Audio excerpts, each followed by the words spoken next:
I'd like to bring up Joseph Schwartzburt to read his story. Yeah,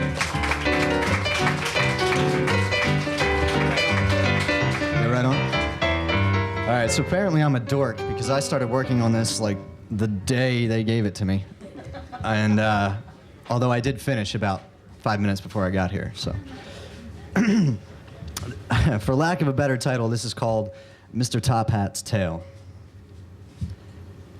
"You can't bring that cat into my mansion," Mr. Ballast had said when I first came a-knocking at the door. His bulbous bulk and tufts of smoke from his cigar walled up the threshold. "Haven't you ever entertained for Savannah society?" I bowed my head how I tend to do, let my black top hat shade my gravedigger's face from view. "I need the cat."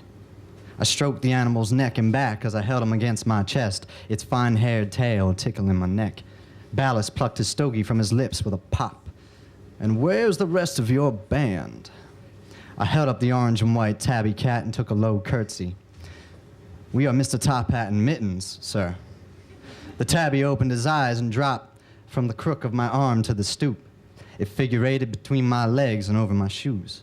Without the creature to keep my white-gloved hands at bay, upon the empty air they started playing.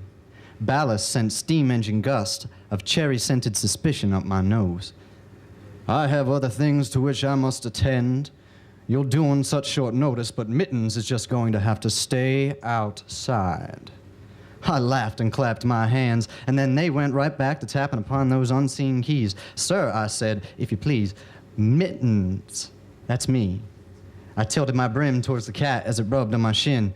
"He's Mr. Top Hat." My hand splayed out before the befuddled Ballast, and I wriggled them fingers like ladies' pale legs in a dancing show. I need Mr. Top Hat. Without him, well, I'm just Mittens on the piano.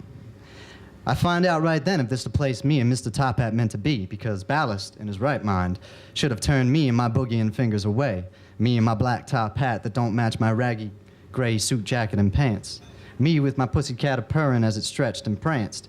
Instead, Ballast stared and stared as his cigar crumbled to ash until, finally, Mr. Top Hat slinked inside to wipe his face on Mr. Ballast's slacks. That be when the man shook off his daze and done stepped back. Mr. Top Hat ran into the parlor and went to sleep underneath the Steinway, a massive wooden feat of an instrument, all curves yet stout, stained brown and tarnished so that there ain't no need for a mirror in that room. The piano was as muscular, as regal, and as odd as a headless, tailless, three-legged lion. So Ballast went to this kitchen to check with his chef, while I sat down on the piano bench at 7 p.m. My hands fell to my lap, and there they sat idle until the first guest's 8 o'clock arrival. There the gloves came back to life, pounding them keys in a slew of Louisiana bombast beats for these past 5 hours at least. Sure enough, like many nights before, the room fills up with many a person, but by the end, only a few stay themselves more than they is welcome. I sense the music isn't Ballast or society style, but neither is catering to the likes of the Mulligan boys, two horse-toothed brothers who had recently assured the election of the new Savannah mayor further improved their sales of bootleg booze.